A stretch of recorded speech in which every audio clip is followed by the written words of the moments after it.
Hello, welcome again. करने वाले हैं Paris Saint Germain versus Tottenham Hotspur.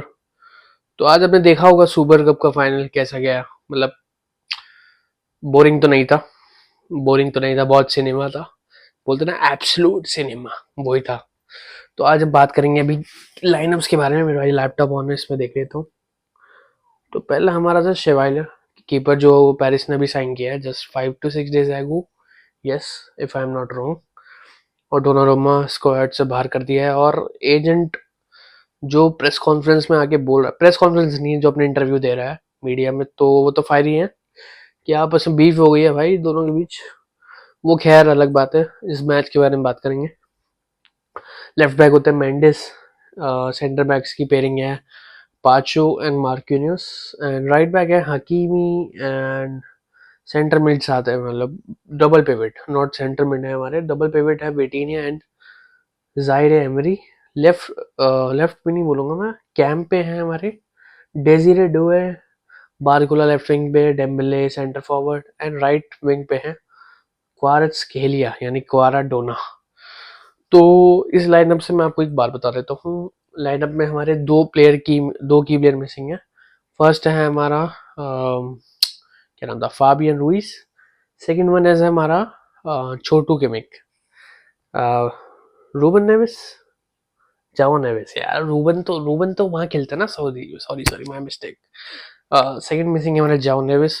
तो बेसिकली जाओ नेविस से सस्पेंडेड और फाबियन रुइस को बेंच करा गया था। बेंच नहीं बोलूंगा, उनको रेस्ट दिया गया था। तो उसकी उनकी जगह खेले थे जाहिर एमरी। और एक और चेंज था पेरिस की लाइनअप में कि क्वारस के लिए आपको सबको ही पता है कि लेफ्ट विंगर है, प्योर लेफ्ट विंगर है। आज उन्हें हमें राइट विंग पे देखना पड़ा through out all the match. जब तक वो थे पिच पे तब तक हमने उन्हें राइट विंग पे देखा, और बारकोला अपनी लेफ्ट विंग पोजीशन में, जो उनकी नेचुरल पोजीशन है। तो एक ये था कि चेंज की, क्योंकि बारकोला थोड़े वर्सटाइल हैं और खेल लेते हैं राइट विंग, बट क्वाराडोना नहीं खेल पाता है। मतलब हमने देखा नहीं खेल पाता है, वो बात अलग है, हमने देखा नहीं उसे ज़्यादातर। तो ये लाइनअप थी पेरिस की। सेकंड हमारी टॉटनहम की लाइनअप थी पेड्रो पोरो, बेंटनोर, डांसो, रोमेरो, वान डिवान, विकारियो, पालिनिया, स्पेंसे, सार। सार आपको पता ही है, कूडोस और रिचार्डसन।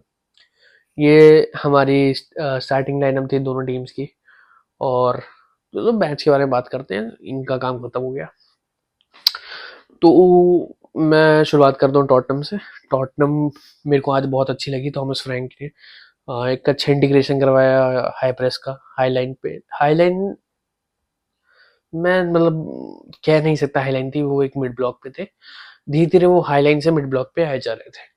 और टॉटनहम ने, मैं कहूँगा throughout all the match, यानी 60 minutes, till 60 minutes they are high pressing. और मतलब गर्दन गर्दन तक चढ़े हुए थे पेरिस की। और जब क्या है कि दो गोल्स आ गए, और दोनों सेट पीसेस आए। ये पेरिस की एक पुरानी, क्या बोलते हो, वीकनेस है जो पिछले सीजन से चली आ रही है। तो उन्होंने ये इसको फिक्स नहीं करा इस सीजन भी। तो वो दोनों गोल सेट पीसेस से आए हैं। और 60 to 65 मिनट्स जब टॉटनहम को लगता है हमारे पास 2-0 की लीड है, तो वो सेट बैक कर लेते हैं और डिफेंस पे ही अप्रोच करते हैं उनकी पूरी टीम। ठीक है, तो मतलब फर्स्ट हाफ की बात करते हैं जल्दी जल्दी। मेरे को पेरिस का कुछ खास नहीं लगा। एक दो अटैक्स आए। एक बॉक्स में अटैक आया था 10 to 12 मिनट्स जब था टाइम स्टैम्प, और क्वारा को बॉल मिली थी, वो बॉक्स में था। उसने टर्न लिया और बाहर मार दी बेसिकली। और मेरे हिसाब से एक दो चांस और होंगे, ज़्यादा मतलब इतने मतलब डेंजरस चांस नहीं आए पेरिस के थ्रू। बट हाँ, Tottenham on the other and वो अटैक बहुत अच्छे से कर रहे थे। मतलब एक उनका ना प्लान था कि हमें करना क्या है एक्चुअली। और पेरिस क्लूलेस लग रही थी। उनका अटैक प्रेडिक्टेबल था। उन्हें पता, ओपोनेंट्स यानी टॉटनहम को पता था कब कौन सी बॉल कहाँ आने वाली है। मतलब वो अच्छे से गैप्स को भी फिक्स कर रहे थे। सब सही चल रहा था। और एक फ्री किक होती है, कूडोस जो उस फ्री किक को विन करता है, बॉल होल्ड अप करता है, बहुत अच्छा बॉल होल्ड अप होता है उसका। और उस पर पांचों फाउल करके चला जाता है। तो Vicario as a free kick taker होता है।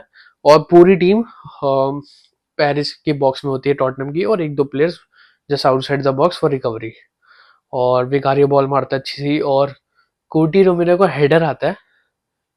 If I am not wrong, हाँ, इफ कोटी की रिमेरो का हेडर आता है बॉक्स में फिर पालिना का एक एक्रोबैटिक शॉट आता है, वो कीपर सेव करता नहीं, और उससे वो बाहर से लग के वापस आती है तो गोल मार लेते हैं हमारे। प्लेयर का नाम भूल गया यार मैं, नए नए प्लेयर खिला देते हैं यार ये लोग। नहीं नहीं नहीं, सॉरी, डिसरेस्पेक्ट नहीं किसी को भाई।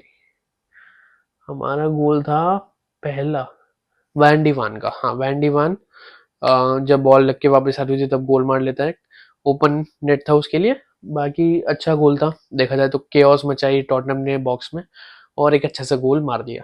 सेकेंड हाफ स्टार्ट होता है, चेंजेस होते हैं, चेंजेस में हमारे आते हैं फाबियन रूइज आता है 60 मिनट पे, मवाए आता है, कैंगली आता है, गोंचालो रामोस आता है जो कि इक्वलाइजर मारता है एंड में। और टॉटनहम के लिए आते हैं आर्ची ग्रे, डोमिनिक सोलंकी और मैथियस टेल, और लूकस बर्गवाल भी आता है। लूकस बर्गवाल इन्होंने एंड में निकाला, समझ क्यों नहीं आया पता नहीं मेरे को। और सेकंड गोल जो था वो आया था पहले रोमेरो का। वो आया था 48 मिनट पे, नॉट 68 मिनट, तो मैं इसको करेक्ट कर लेता हूँ। 48 मिनट पे आया था रोमेरो का गोल, वो भी एक फ्री किक थी, आई गेस किसने ली थी, पेड्रो पोरो, यस हाँ, पेड्रो पोरो की फ्री किक थी। उसने एक कर्लियर क्रॉस मारा था, और देखा जाए तो कोटी रोमेरो को कोई मार्क ही नहीं कर रहा था, मतलब रोमेरो को मार्क नहीं कर रहे आप, और ओपन उसने एक हेडर मारा जो कि सेव हो सकता था। तो मैं कहूंगा वहाँ bad goalkeeping, bad defensive approach, bad man marking, तो बहुत कुछ था उस गोल के लिए। तो मैं एक कीपर को अकेला ब्लेम नहीं करूंगा, ऐसा डिफेंस भी बहुत खराब था उस गोल के लिए। और ऐसी गेम चलता रहा 68 मिनट में चेंजेस हुए, 78 मिनट में चेंजेस हुए, और एट द एंड हम सोच रहे थे डेम्बले का बहुत ही गंदा गेम जा रहा है, but at the end 93 minute में ही delivered a great assist to Goncalo Ramos, उसका हेडर आता है और लेफ्ट बॉटम कॉर्नर में हेडर उसका जाता है और गोल हो जाके इक्वलाइजर हो जाता है। तो बात आती है पेनल्टीज पे, तो पेनल्टीज की बात करी जाए, पेनल्टी सही जा रही थी, बट विटीनिया एक हार्ड ब्रेक दे देते हैं बाहर मार के, इवन पोल पे नहीं लगती, वो सीधा बाहर मार देता है। उसके बाद गोल्स आते हैं सबके, उसके बाद आती है एक हार्ट ब्रेक हमारा, किसका था यार वो, वैन का, रूडी वैन मिस करता है शायद एक, और एक मैथ्यू स्टेल मिस करता है, रूडी वैन मिस करता है, और एक एक सेव करता है शिवाइलर, और एक रूडी और मैथ्यू स्टेल लेफ्ट में मिस कर देता है। तो ये पेनल्टी तक जाती है बात, और अनडाउटली पेरिस ने क्लिंच कर लिया एंड में विक्ट्री। मैं ये कहूँगा कि टॉटनहम अगर 90 मिनट तक प्रेस करती लाइक चेल्सी, जैसे चेल्सी 90 मिनट तक उनके हाफ तक चढ़ी हुई थी, टॉटनहम क्या करी, सेट बैक कर गई, तो मेरे हिसाब से उनको उसका एक ड्रॉबैक फेस करना पड़ा, और पेरिस ने कम बैक कर लिया और ट्रॉफी भी जीत ली। अगर टॉटनहम, मैं ये अगर की बात है, मतलब अगर मैं आपको होता है 50-50 होता है, किसी की भी साइड जा सकता है वो।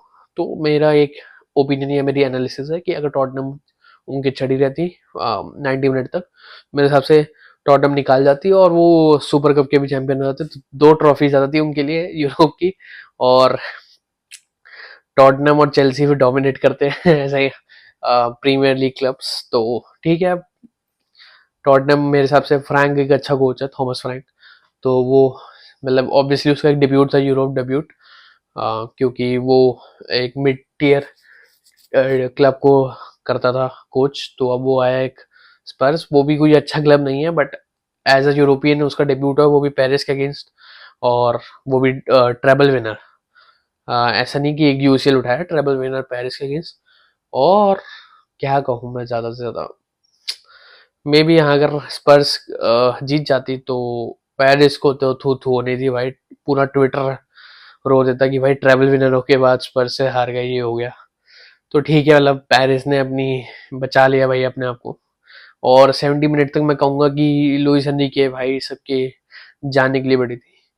तो ठीक है, मतलब एक टॉप टीयर टीम ऐसे ही करती है कि आप गंदा खेलो बट आपको रिजल्ट्स लाने हैं, आपको जीतना है जैसे भी तैसे भी, और लुइस एनरिके के पत्ते काम कर गए एंड में। गोंसालो रामोस एक अच्छा उन्होंने पत्ता फेंका एंड में, बेसिकली क्योंकि 78 मिनट तक पेरिस पूरा क्रॉस पे और डायरेक्ट फुटबॉल हो गई थी कि अब वो कुछ प्ले मेकिंग नहीं कर रहे थे। उनका बेसिकली ये था कि बॉक्स में जो प्लेयर्स है उन्हें फीड करना है और गोल्स मारने हैं, जो कि उनका प्लान सक्सेसफुल रहा। तो मैं कहूँगा कि लुइस एनरिके पहले थोड़ा अंडरमाइन तो नहीं कहूँगा यार मैं, मुझे लग रहा है कि ना मेंटेलिटी इफेक्ट आया जब चेल्सी से हारे हैं पेरिस। तो एक मेंटेलिटी इफेक्ट है और एक कंसंट्रेशन गायब लग रहा था मुझे। ऑल्दो मिडफील्ड पेरिस की मिडफील्ड को 8 रेटिंग्स दे रखी है विटीनी और उसको, बट एज सच मुझे लगा नहीं, क्योंकि रेटिंग जस्टिफाई नहीं कर रही उनकी गेम्स को। मैं रॉन्ग हो सकता हूँ बट मुझे जो लगता है कि इतना नहीं हुआ, बट रेटिंग्स आ गई तो क्योंकि एक असिस्ट थी और इसलिए। बाकी जैसी मिडफील्ड उनकी होती है, आइडल मिडफील्ड जो है वो होती है फैबियन रुइस की, जाओ नेवेस की और एक अपनी विटीनिया की, जिसमें हम डेज़िरे डुए को ऐड कर देते हैं बीच में, कभी डेम्बले आ जाता है, कभी आपका क्वाराडोना आ जाता है और ब्रैडी बारकोला बीच बीच में रोटेशन मार लेता है। तो somehow they clinched it, so well deserved victory for Paris।